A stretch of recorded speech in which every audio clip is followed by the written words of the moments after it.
Valley, and I feel like for so long it's just kind of been overlooked, and we need to preserve that history so we can present it, so we can teach future generations how the Valley started.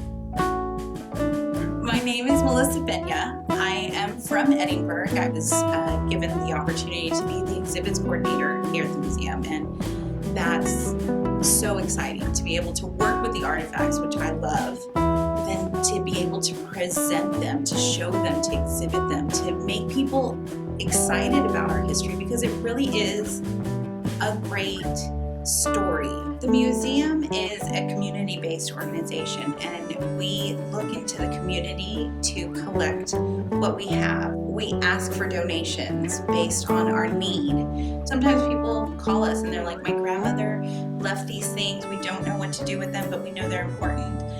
Or people don't know that their stuff is important. They tell us, like, you don't want my stuff from kindergarten. No, we do, because you went to school here, and we need to know how that curriculum looked.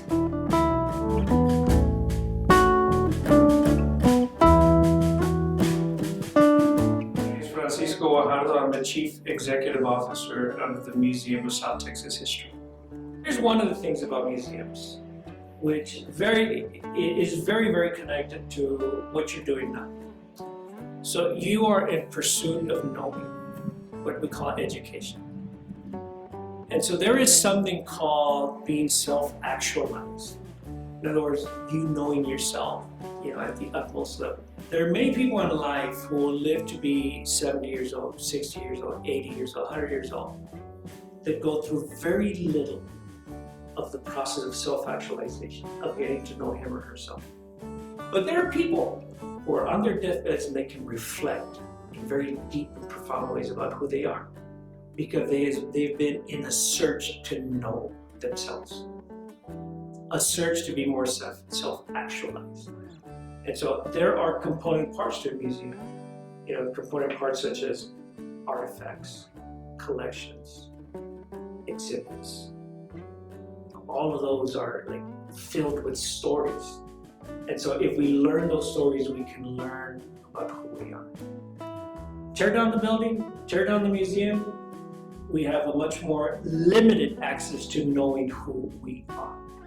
And at the end of the day, I think that that's what it is do you want to know yourself or not?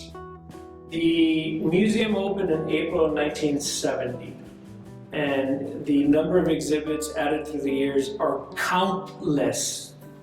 There was an exhibit, for example, one time that was one of the popular ones that showed Pancho Villa's saddle, for example. And so people came from all over the place to come see Pancho Villa's saddle. There was an exhibit on the golden age of Mexican cinema, posters of Cantinflas and posters of El Santo y el Blue Demon and all of that Mexican theater. The most grand exhibit that we have is the Rio Grande Legacy exhibit. And that is an expensive exhibit, and it is an exhibit that really showcases the large sweep of history of the region. It starts with prehistory. It starts with the Cretaceous period, 75 million years ago.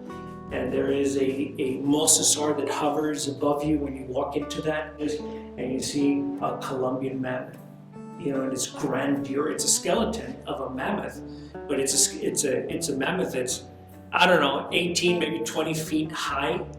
That is part of what's called the river frontier, and the river frontier then moves into a river highway, and then you come downstairs and you see the river crossroads, 20th century.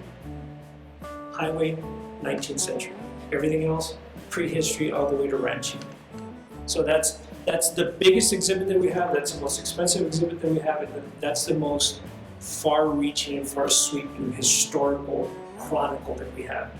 And then the other exhibit that we just mounted here, it was the installation of the 1910 gel exhibit, which is where we are. And the 1910 gel exhibit has a temporary component to it, and that's the faces that are from there. This museum has been a viable and vibrant place because community people have cared for it, been committed to it, and invested in it. I hope that the museum becomes increasingly consequential in the life and culture of South Texas and northeastern Mexico. This place is its own campus, but it can be a different kind of campus for teaching and learning and knowing ourselves.